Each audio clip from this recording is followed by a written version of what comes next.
Hello प्यारे बच्चों, कैसे हैं आप लोग। आशा करते हैं कि आज का एग्ज़ाम आप लोगों का बहुत अच्छा गया होगा। तो चलिए देखते हैं आप लोगों का कितना आंसर क्या क्या सही हुआ है। इसका सही आंसर की हम लोग लेके आज हम आए हैं आपके बीच। चलिए अपना आंसर मिलान कर लीजिए जल्दी जल्दी फटाफट और अपने नेक्स्ट एग्जाम की तैयारी में लग जाइए। तो प्यारे बच्चों, पहला क्वेश्चन है, पहले का दही वाली मंगम्मा के अनुवादक कौन है? तो बी आर नारायण है। माँ शीर्षक पाठ में मंगू की मौत किस प्रकार से है? तो प्राकृतिक रूप से है। नगर नगर शीर्षक पाठ में वल्ली अमाल अपनी लड़की के लिए, इसका आंसर हो जाएगा बी। ठीक है। द नोटबुक ऑफ माल्टे माल्टे इसके जो उपन्यास के जो लेखक है रेनन मारिया रिल्के। चलिए आपका 5 नंबर क्वेश्चन का जो आंसर है, ठीक है, ललिता सेन नामक कृति किसकी है? तो भारतीय ज्ञानपीठ की है।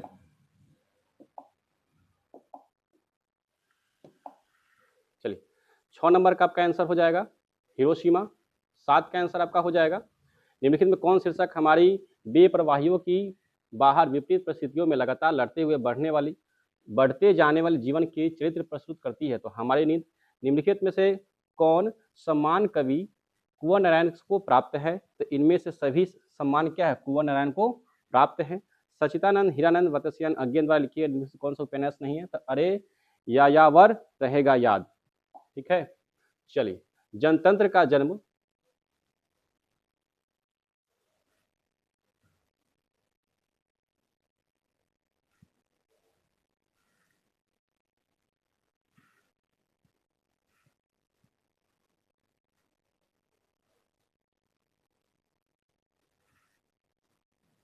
जनतंत्र का जन्म शीर्षक पाठ में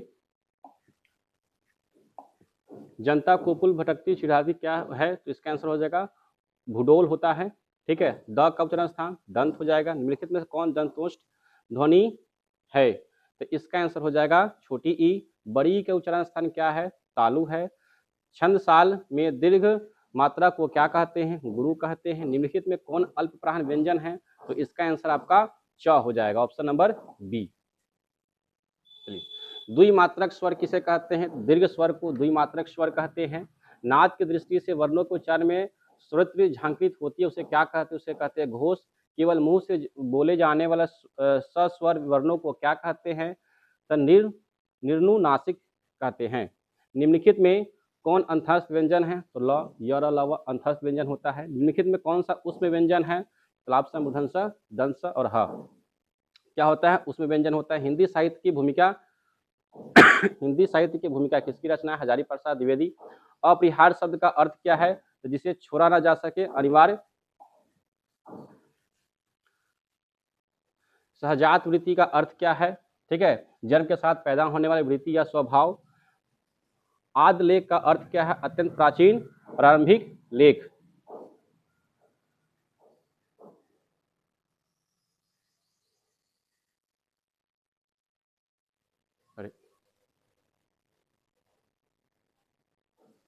उसके बाद क्या है? उर्वशी के रचनाकार है रामधारी सिंह दिनकर। सारस पक्षी को अन्य किस नाम से जाना जाता है? तो क्रॉच। 27 नंबर का आंसर होगा लौट कर आऊंगा फिर शीर्षक पाठ के रचनाकार कौन है? तो जीवानंद दास, ऑप्शन नंबर ए। 28 क्या है? शिक्षा और संस्कृति शीर्षक पाठ के रचनाकार कौन है? इसके तो सभी लोग जानते हैं, हमारे राष्ट्रपिता महात्मा गांधी। बहादुर शीर्षक पाठ की विधा क्या है? ये कहानी है। क्या है? कहानी है। एकदम फुल टॉस क्वेश्चन पूछा है इस बार, आप लोग एकदम झंडा गाड़ के आइएगा।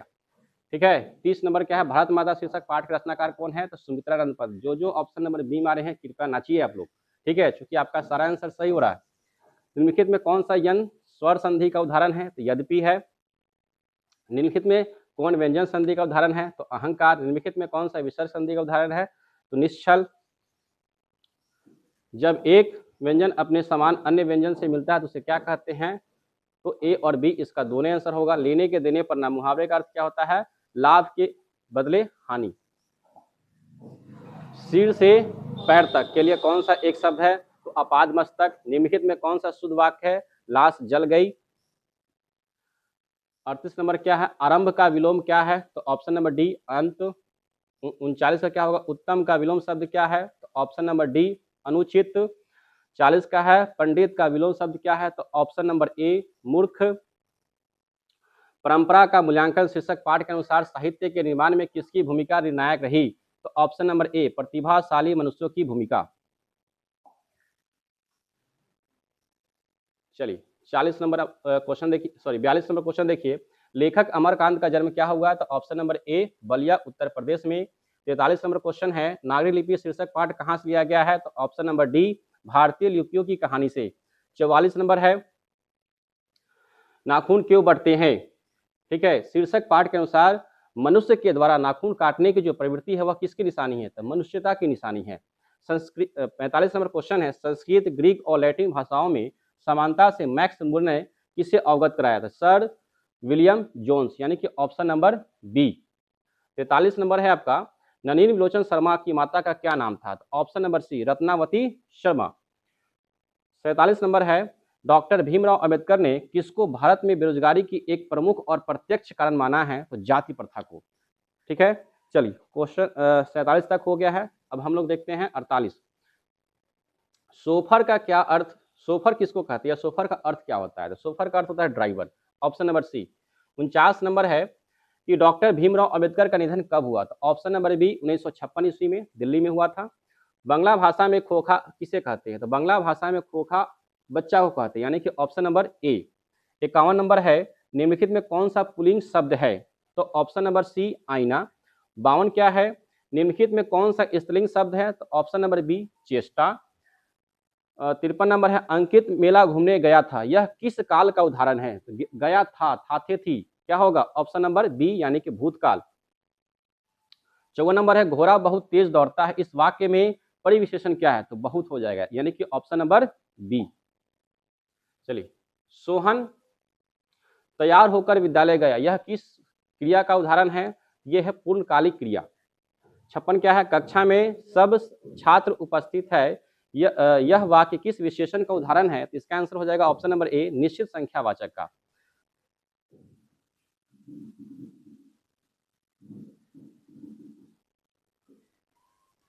संतावन क्या होगा, अमरजीत शहरी लड़का है, यह किस विशेषण का उदाहरण है? तो गुणवाचक का। अंकिता अपने आप जा रही है, यह किस सर्वनाम का उदाहरण है? तो ऑप्शन नंबर सी, निजवाचक का। इसका क्या होगा, मेरे लिए यह अनाज नहीं है, इस वाक्य में यह किस सर्वनाम का उदाहरण है? तो निश्चयवाचक का।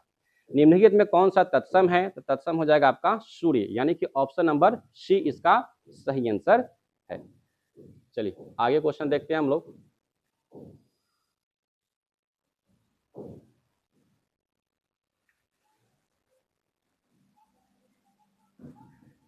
परिवर्तन में कौन सा उपसर्ग है? तो परिवर्तन में आपका जो है उपसर्ग परि है।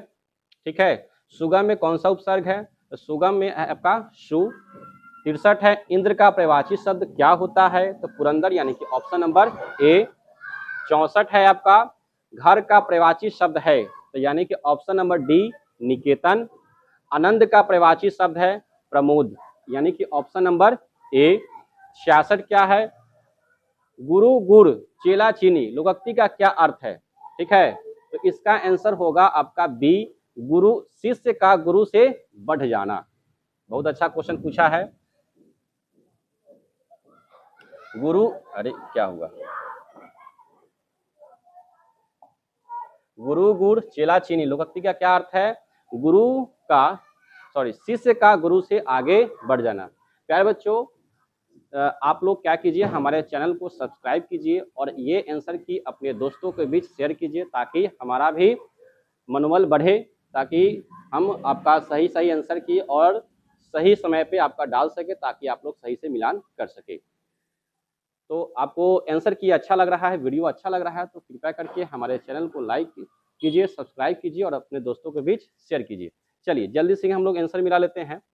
66 तक हो गया था। 67, बसंत आया और बाग में फूल खिल गए, यह किस वाक्य का उदाहरण है? तो संयुक्त वाक्य का उदाहरण होगा।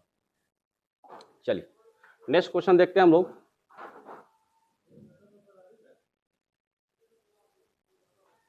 शुभम गोपाल को दूध दे रहा है, यह किस कारक उदाहरण है?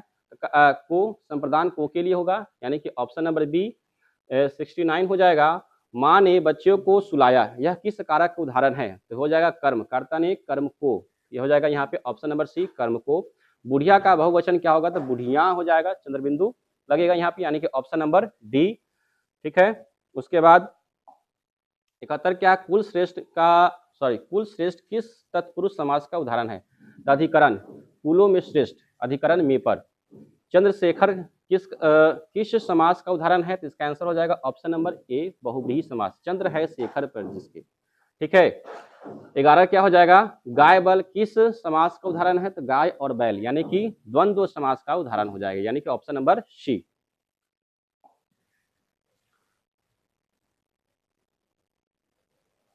चलिए आगे देखिए 74 नंबर, बाजार विशेष्य का विशेषण क्या है? तो बाजार विशेष का विशेषण ऑप्शन नंबर डी आपका बाजारू हो जाएगा। नगर विशेष्य का विशेषण क्या है? तो नागरिक, यानी कि ऑप्शन नंबर डी। पर्वत विशेष्य का विशेषण है ऑप्शन नंबर बी, पर्वतीय। शिक्षा में कौन सा प्रत्यय है? तो आ, इसका आंसर क्या हो जाएगा? आ हो जाएगा। 78 क्या है? डाकू में कौन सा प्रत्यय है? तो ऊ। ठीक है, 79 है, हसूर में कौन सा प्रत्यय है? इसका आंसर ए, और। ठीक है, 80 क्या है? अवकाश में कौन सा उपसर्ग है? तो उपसर्ग क्या होता है? जो शब्द के पहले लगता है, यानी किसका हो जाएगा? औ। ठीक है, चलिए नेक्स्ट क्वेश्चन देखिए।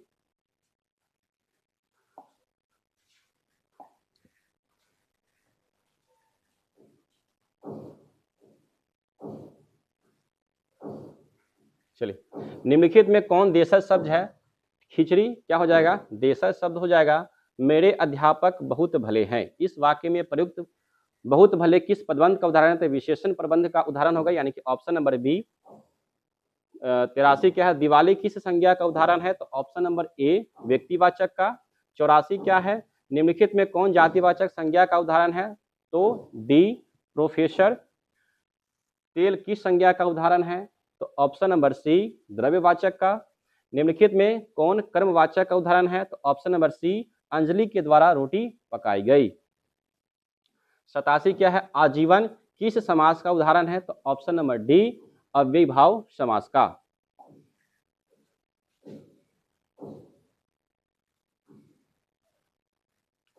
चलिए 88 क्या है? नर जोड़ इस पदों की संधि क्या है? तो नरेश। ठीक है, धरती कब तक घूमेगी शीर्षक पाठ मूल रूप से किस भाषा में लिखित है? तो राजस्थानी भाषा में है, ऑप्शन नंबर बी। 90 क्या है? मां शीर्षक पाठ के लेखक कौन है? ऑप्शन नंबर सी, ईश्वर पेटलीकर। 91 क्या है?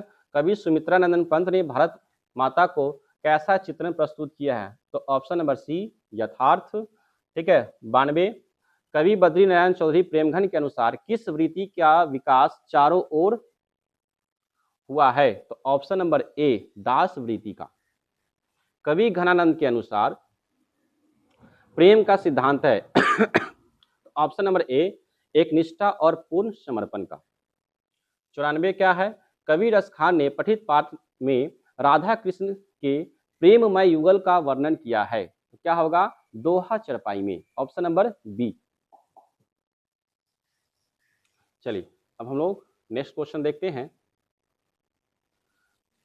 हरस सोगते रहे नियारो, नाही मान अपमाना किस कविता से उद्धृत है? तो ऑप्शन नंबर सी, जो नर दुख में दुख नहीं माने। ठीक है, ऑप्शन नंबर सी। 96 क्या है? महात्मा गांधी का सबसे बड़ा हथियार क्या था? तो अहिंसा और सत्याग्रह।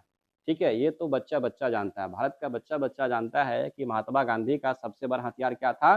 तो अहिंसा और सत्याग्रह। इस टाइप का क्वेश्चन आपका महात्मा गांधी से संबंधित सोशल साइंस में भी आएगा। और 97 क्या है? नौबत खाने में इबादत शीर्षक पाठ के अनुसार काशी किसके स्वर पर जगती है? तो संगीत और स्वर के, ठीक है, पर। इसका ऑप्शन नंबर बी हो जाएगा। 98 क्या है? वह आदमी नया गर्म कोट पहनकर चला गया, विचार की तरह कविता के संग्रह कवि है, तो क्या हो जाएगा? Option number A. तो प्यारे बच्चों, आपको आंसर की में क्या स्कोर हो रहा है कृपया करके कमेंट में बताएं, और आपका एग्जाम कैसा गया है कमेंट में मुझे जरूर बताएं। कमेंट में मेरे व्हाट्सएप चैनल का भी लिंक है, आप उसको सब्सक्राइब कीजिए, व्हाट्सएप चैनल को ज्वाइन कीजिए और हमारे चैनल को सब्सक्राइब कीजिए। चलिए प्यारे बच्चों, 98 नंबर देख लीजिए। वह 99 अभिनयों में एकांत रचनात्मक प्रवास के अवसर किसको प्राप्त हुआ था? ऑप्शन नंबर ए हो जाएगा अशोक वाजपेयी। 100 नंबर क्या है? बिरजू महाराज का जन्म कहाँ हुआ था? तो ऑप्शन नंबर सी लखनऊ में हुआ था। चलिए बाद बाकी देखते हैं। गद्यांश ये सब तो आप लोग बना ही लिए होइएगा, ठीक है। उसके बाद ठीक है, निबंध क्या चीज क्या है? निबंध है शिक्षा का महत्व, मेरे जीवन का लक्ष्य, अंतरिक्ष में बढ़ते भारत का कदम,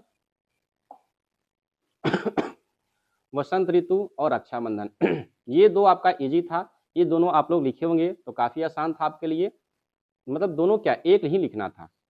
क्या है पत्र, क्या लिखना है? अपने विद्यालय के पुस्तकालय में नैतिक शिक्षा से संबंधित पुस्तकों को मांग का निवेदन करने हेतु प्रधानाध्यापक के पास एक पत्र लिखे, यह भी अच्छा था। अथवा दूषित पेयजल की समस्या पे दो नागरिकों के आपसी संवाद को लिखे, ये भी आपका क्वेश्चन इजी था, ये भी आप लिखे ही होंगे, कोई एक ही लिखना था। आप क्या लिखे आप बताइएगा कमेंट में। उसके बाद है किन्हीं 5 प्रश्नों का उत्तर दे। ढहते विश्वास शीर्षक पाठ में लक्ष्मी तहसीलदार के साहब यहाँ काम करने क्यों करती थी? आसान क्वेश्चन है। नगर शीर्षक पाठ के अनुसार आज के मदुरै शहर को अंग्रेजों और यूनानियों द्वारा किस नाम से पुकारा जाता था? ये भी क्वेश्चन ही आसान था आपका, ठीक है।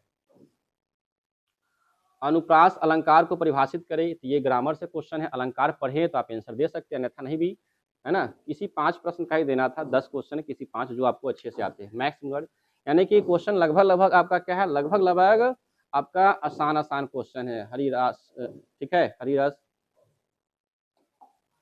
सब आसान क्वेश्चन आपसे पूछा गया। कृष्ण को चोर क्यों कहा गया? वाह वाह, क्या क्या क्वेश्चन है, कितना आसान क्वेश्चन है आपका। चलिए आगे देखते हैं हम लोग। आशय स्पष्ट करने के लिए, ठीक है, तो काशी संस्कृत की पाठशाला है, ये तो आप लोग को हम क्लास में करवा दिए थे, ठीक है, और ये भी आपको हम करवा दिए थे क्लास में। तो कृपया करके ये दोनों में से कोई एक ही लिखना था, जो आपको अच्छे से तैयारी हो वो आप लिख लिए होंगे, ठीक है। तो क्वेश्चन यही था आपका आज का, काफ़ी इजी क्वेश्चन था। उम्मीद है कि आपका एग्जाम काफ़ी अच्छा गया होगा। तो आखिरी बार आप लोगों से विनम्र निवेदन है कि वीडियो अच्छा लगे तो चैनल को सब्सक्राइब कीजिए, वीडियो को लाइक कीजिए और अपने दोस्तों के बीच शेयर कीजिए। धन्यवाद। कमेंट में जरूर बताइए कि आपका मार्क्स कितना आया इस आंसर की मिलाने से। चलिए दैट्स ऑल, थैंक यू। मिलते हैं हम लोग कल एग्जाम के बाद। धन्यवाद।